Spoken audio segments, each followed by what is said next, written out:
Hi all, welcome to say cheers. ഇന്ന് നമുക്ക് സാമ്പാർ എങ്ങനെ ഉണ്ടാക്കാൻ നോക്കാം. പാലക്കാട്ടിൽ ഞങ്ങളുടെ വീട്ടിലൊക്കെ എങ്ങനെ ഉണ്ടാക്കണോ അതുപോലത്തെയാണ് കേട്ടുള്ളൂ. ആദ്യം ഒരു അര ഗ്ലാസ് പരിപ്പ് കഴുകി കുക്കറിൽ ഇങ്ങനെ വേവിച്ചെടുക്കണം.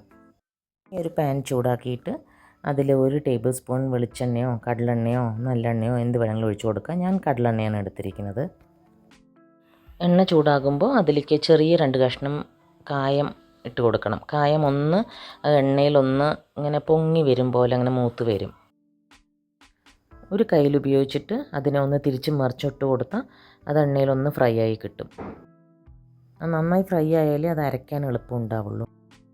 ഗ്യാസിൻ്റെ ഫ്ലെയിം ഒന്ന് താത്തിയിട്ട് അതിലേക്ക് ഒരു 1/2 ടീസ്പൂൺ ഉലുവ, ഒരു 2.5 ടേബിൾ സ്പൂൺ മല്ലി, ഒരു 6-7 വറ്റൽമുളക് ഇട്ട് കൊടുക്കണം. എരിവിനനുസരിച്ചിട്ട് 6 എണ്ണം ധാരാളം മതിയാകും.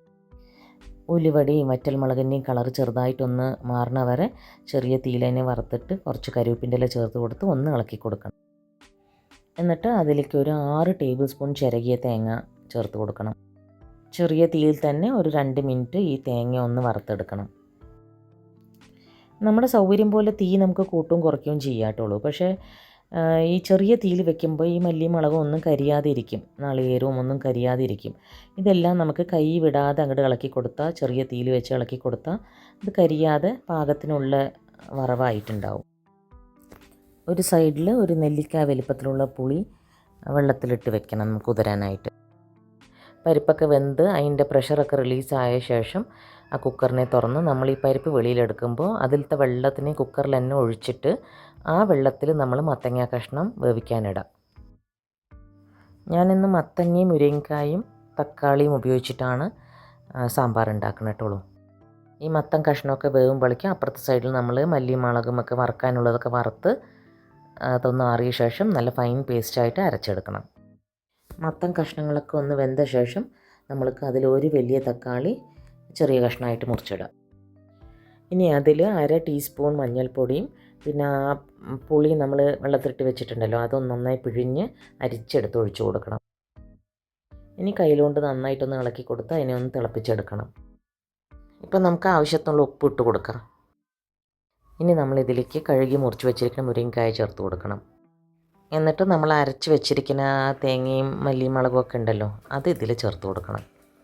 ഇനി ആ മിക്സിയുടെ ജാറിൽ കുറച്ച് വെള്ളം ഒഴിച്ച് ഒന്ന് കുലുക്കിയിട്ട് ആ വെള്ളം ഒഴിച്ച് കൊടുക്കുക. അതിൽ ഇതൊന്ന് ഇളക്കി കൊടുത്ത് ഹൈ ഫ്ലെയിം ഇട്ട് നന്നായിട്ടൊരു 10-12 മിനിറ്റ് തിളപ്പിക്കണം. ഇനി ഉപ്പ് പോരെങ്കിൽ കുറച്ച് ഉപ്പൊക്കെ ചേർത്ത് കൊടുക്കണം. പുളി പോരെങ്കിൽ പുളിയും ചേർത്ത് കൊടുത്തിട്ട് നന്നായി തിളപ്പിക്കണം. നന്നായിട്ടൊന്ന് തിളച്ച ശേഷം നമ്മളതിലേക്ക് നമ്മൾ വേവിച്ച് വെച്ചിരിക്കുന്ന പരിപ്പുണ്ടല്ലോ അത് ചേർത്ത് കൊടുക്കണം. പിന്നെ ഒരു 2-3 മിനിറ്റും കൂടെ തിളപ്പിച്ച ശേഷം ഗ്യാസ് ഓഫ് ചെയ്യുക. നമുക്ക് വേണമെങ്കിൽ കൺസിസ്റ്റൻസിയൊക്കെ ഒന്ന് ചെക്ക് ചെയ്തിട്ട് അതിന് വെള്ളം ആവശ്യമുണ്ട്, കുറച്ചുകൂടെ വെള്ളം പോലെ വേണമെങ്കിൽ നമ്മൾ ചൂടുവെള്ളം ഒഴിച്ച് കൊടുക്കുക. അല്ല കുറച്ചുകൂടെ കുറുകണമെങ്കിൽ ഒരു 5-6 മിനിറ്റും കൂടെ തിളപ്പിച്ചിട്ട് ഓഫ് ചെയ്യുക ഗ്യാസ്.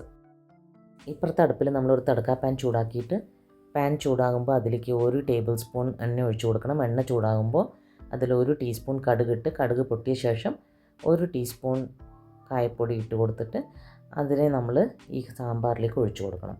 അവസാനം നമ്മൾ അതിൽ കുറച്ച് കറിവേപ്പിൻ്റെ ഇലയും കുറച്ച് ചെറുതായി അരിഞ്ഞ മല്ലി ഇലയും ചേർത്തിട്ട് നമ്മളൊന്ന് നന്നായിട്ട് ഇളക്കി അടച്ച് വെക്കണം. ഇതിൽ ലാസ്റ്റ് വേണമെങ്കിൽ 1 ടേബിൾ സ്പൂൺ നെയ്യും ചേർത്താൽ അത് നന്നായിരിക്കും കേട്ടുള്ളൂ. അപ്പോൾ ശരി, താങ്ക് യു, ബൈ.